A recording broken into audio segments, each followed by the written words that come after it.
The FBI have said that Donald Trump did do nothing. Literally, he did nothing wrong.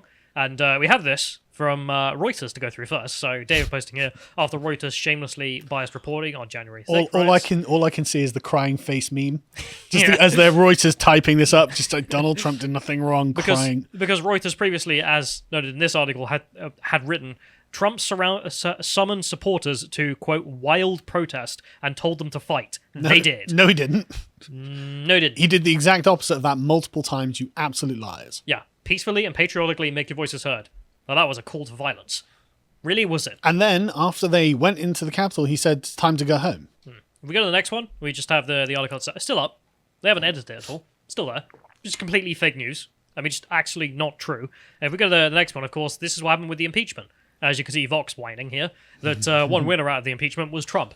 Most vindicated president ever. Yeah. And if we go to the next one, we can see as to why it failed. Because you end up with nonsenses like this. So this is a clip from PBS. If you scroll down to the title here, I found this amazing. Watch. Trump using the word peacefully, not a defense for other incendiary speech, Democrats argue. Well, I can see why they failed on this. Yeah, this is why they lost. Because Donald Trump said peacefully. He did not say, go and storm it, lads. No. Yahoo. Us and the country boys here. Yeah. That's not what happened. The Taliban weren't being like, we followed the example of Donald Trump, Peacefully and patriotically made our voices heard. Anyway, so let's go to the article for the FBI, saying that there's no evidence Donald Trump did nothing. So the Reuters having to write this again and probably through gritted teeth, as you mentioned. Exclusive FBI crying, just the crying emoji. FBI finds scant evidence U.S. Capitol attack was coordinated. Now, on January 6th, the U.S. Capitol, as a result of the organized... Sorry, got to reread that. I'm getting the title in the first paragraph mixed up there. The FBI has found scant evidence that the January 6th attack on the U.S. Capitol was the result of the organized plot to overturn the presidential election result, according to 4 current and former law enforcement officials. Though federal officials have arrested more than 570 alleged participants, the FBI at this point believes the violence was not centrally coordinated by far-right groups or prominent supporters of then-President Donald Trump, according to these sources, who have been either directly involved or have been briefed regularly on the wide-ranging investigations. 90 to 95% of these are one-off cases, said a former senior law enforcement official with knowledge of the investigation. So nothing. Literally, just as the footage would show for anyone who watched it, a bunch of randos were like, hey, what if we just walk in? And then they did. Well, the police opened the door. I mean, they just wrestled with a bit, and the police were like, we're just giving up, and then everyone just walked in. Little old deers walked in.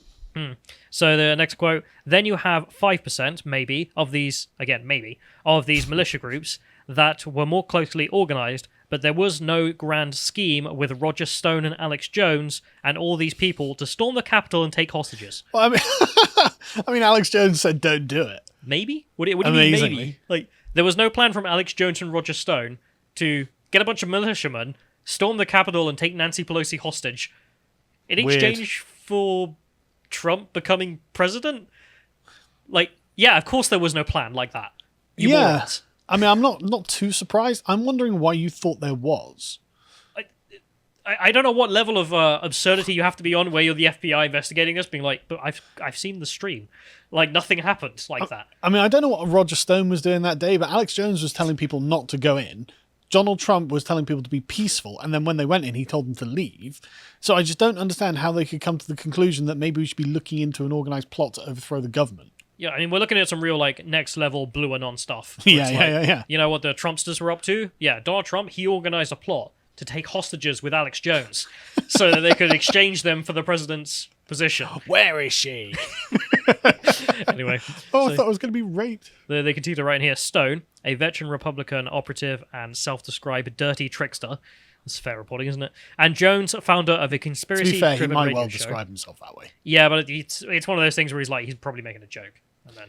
Well, I mean, Dominic Cummings might describe himself the same way. It's that kind of, long-term political operatives. They know they've got a kind of gross job. Yeah. Peter Mandelson style. But also they describe Jones as a founder of a conspiracy-driven radio show and webcast, and are both allies of Trump and have been involved in pro-Trump events in Washington on January 5th, the day before the riot. Yep. So nothing wrong with that. That's completely lawful activity. Yeah. I don't know what you're alleging. So FBI investigators did not find that cells of protesters including followers of the far-right Oath Keepers and Proud Boy groups, had aimed to break into the Capitol, but they found no evidence that the groups had any serious plans about what they would do once they made it inside. Hence the reason they were walking around with like the lectern and picking up Nancy Pelosi's phone, going, "Nancy, get down here," and stuff like this. Like they obviously had no idea what they were doing. They obviously had no plans to actually be in there. I just love that though. The FBI writing, we found no evidence that the groups had any serious plans about what to do. Yeah, because it's evident they had no idea as to what they were doing. I mean, again, like anyone watching the streams, anyone looking at the pictures, would be able to figure this out. But no. Internet idiots got inside and didn't know what to do with themselves. Took the FBI until August, and Reuters also until August, until they decided to just listen to Donald Trump. Amazing. Yeah. So I thought I'd tie this in with a situation that's going on with DeSantis, which is amazing. Yep. And so this starts off with the AP. Again, these are two, AP and Reuters being two sources that are generally not hyper-partisan. No, and considered to be the most sort of credible, neutral sources. Yeah. So Reuters screwing themselves over there, becoming partisans for attacking Trump on the basis of nada. Yeah. And then you have AP here who decided to go after DeSantis on the basis of... Florida man bad. Yeah, so they decided to go with Florida man bad.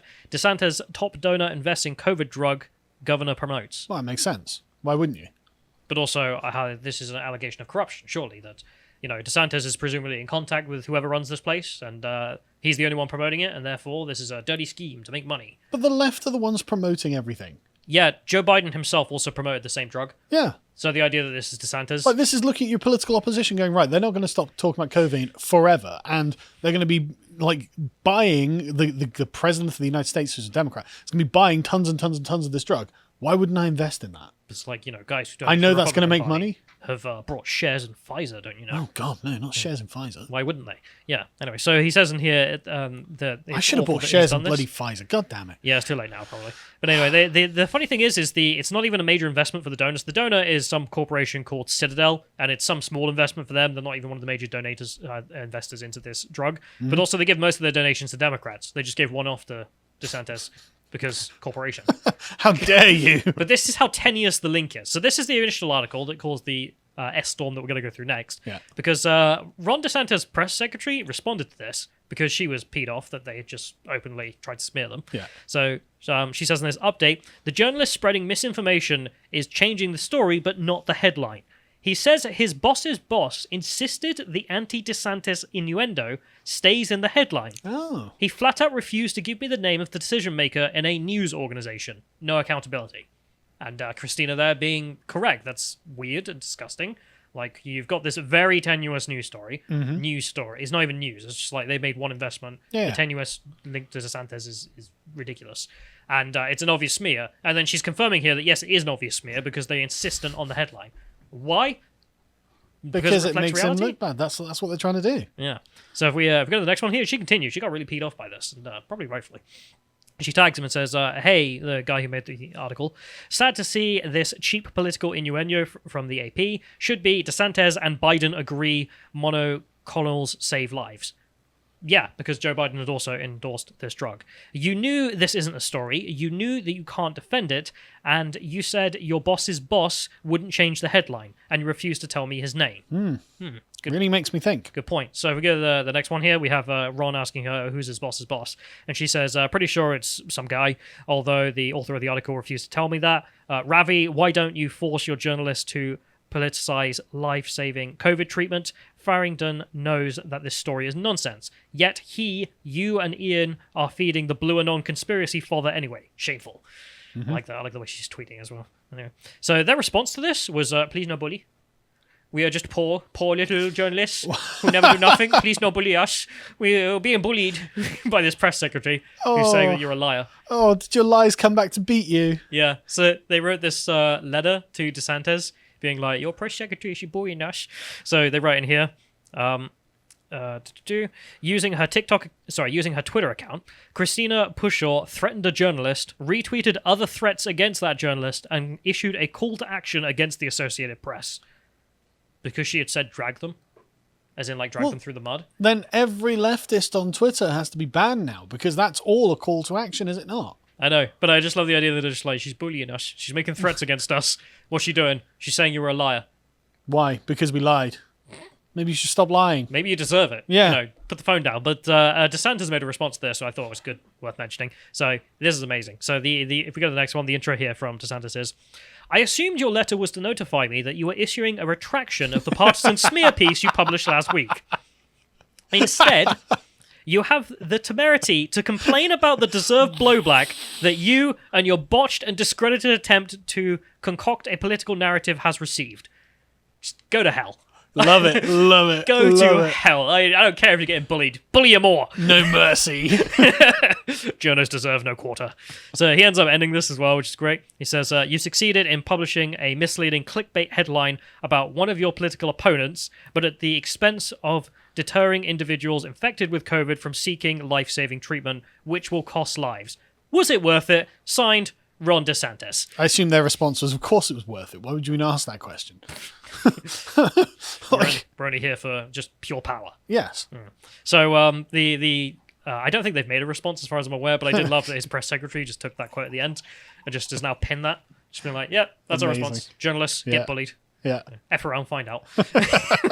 Just repackage all their own rhetoric against them. That's all this one has. There has been one response from a journo, though, who was like, well, this is definitely bullying now. So, get to the next one.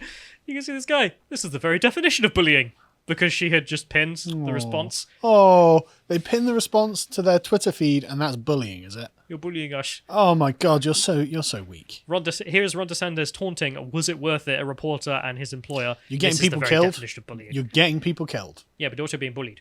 So please not bully. But one of the best things out of this is that his press secretary also decided to put up a meme in her office. And this is great. So you can see.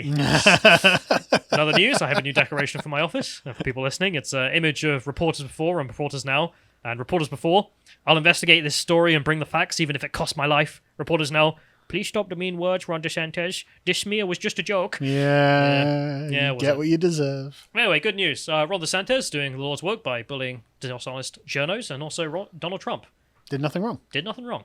If you enjoyed this segment from the podcast of the Lotus Eaters, you can watch the full broadcast live every weekday at 1 p.m. UK time on lotuseaters.com.